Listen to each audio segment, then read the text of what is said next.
Red breaking చూస్తున్నాం. జగిత్యాల జిల్లా కొండగట్టులో road ప్రమాదం చోటు చేసుకుంది.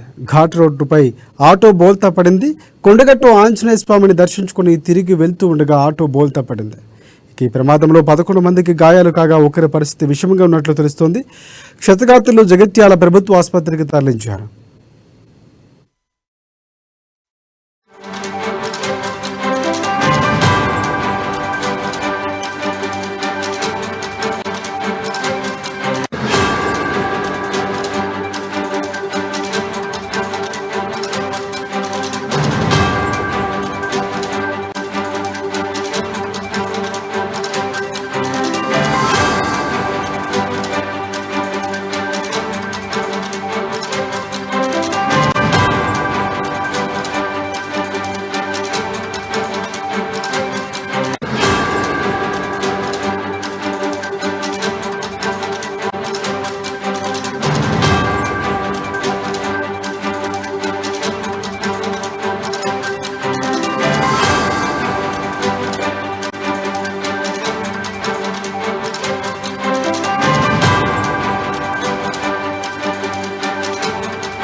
బ్రేకింగ్ చూస్తున్నాం. జగిత్యాల జిల్లా కొండగట్టులో రోడ్డు ప్రమాదం చోటు చేసుకుంది. ఘాట్ రోడ్డుపై ఆటో బోల్తా పడింది.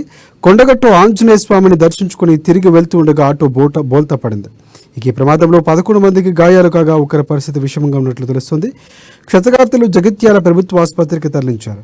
ఈ అంశానికి సంబంధించి పూర్తి అప్డేట్స్ అందించేందుకు మా ప్రతినిధి శ్రీకాంత్ మనకి ఫోన్ ఎలా సిద్ధంగా ఉన్నారు. శ్రీకాంత్ చెప్పండి.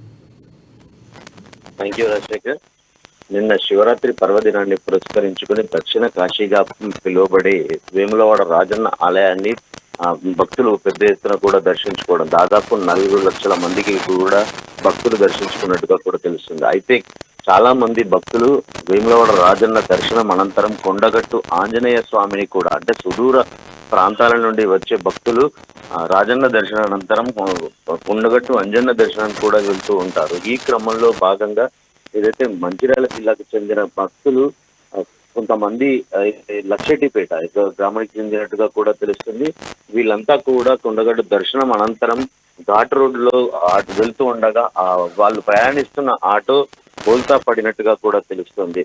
అయితే దానిలో ఉన్న 11 మంది, అంటే ఏదైనా ఆటోలో 5గురికి మించి కూడా ప్రయాణించరాదు. కాకపోతే నిబంధనలకు విరుద్ధంగా కూడా 11 మంది ఆటోలో ప్రయాణించడం వల్ల ఈ ప్రమాదం జరిగినట్టుగా కూడా చెప్పవచ్చు. అంటే వాహన కెపాసిటీని బట్టి కంటే ఎక్కువ ప్యాసింజర్లను ఆటో డ్రైవర్లు తీసుకెళ్తూ ఉంటారు. అంటే వాళ్ళ ఆదాయం కోసం కూడా ఇలాంటి ఘటనలకు పాల్పడుతూ ఉంటారు.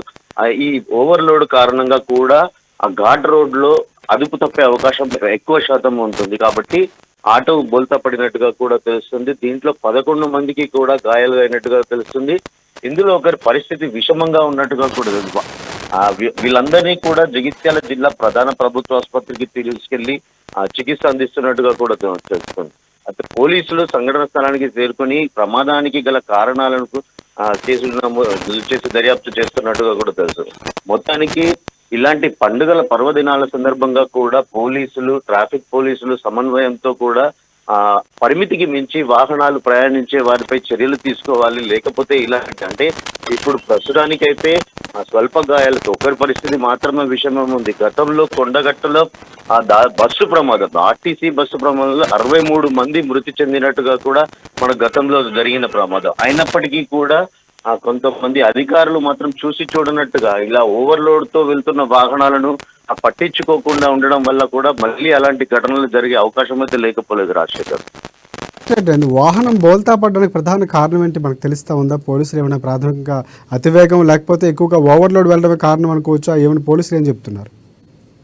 తప్పకుండా రాజశేఖర్, ఇది కొండగట్టు ఘాట్ రోడ్ అనేది చాలా విపరీత అంటే ఎత్తులో ఉంటుంది. వాహనం దిగుతున్న సమయంలో గతంలో కూడా వాహనం అంటే పైకి వెళ్ళే క్రమంలో ఎలాంటి అపాయం జరిగే అవకాశం ఉండదు. ఓవర్లోడ్ తో మాత్రమే ఈ ప్రమాదానికి కారణమై ఉంటుందని స్పష్టంగా అర్థమవుతుంది. వాహనం కిందికి దిగుతున్న సమయంలో కొంతమంది డ్రైవర్లు ఓవర్లోడ్ తో ప్రయాణికులను చేరవేస్తుండడం వల్ల కూడా ఈ ఘటన జరిగినట్టుగా కూడా ప్రాథమిక అంచనా వేయొచ్చు. కిందికి దిగే క్రమంలో ఆ వాహనం అదుపు తప్పడం కూడా జరుగుతుంది. అంటే పరిమితికి మించి ప్రయాణికులను తరలిస్తున్న నేపథ్యంలో ఇలాంటి ఘటనలు చోటు చేసుకుంటాయని ప్రాథమికంగా అంచనా వేయొచ్చు Rajasekhar. Thanks for updates Srikanth.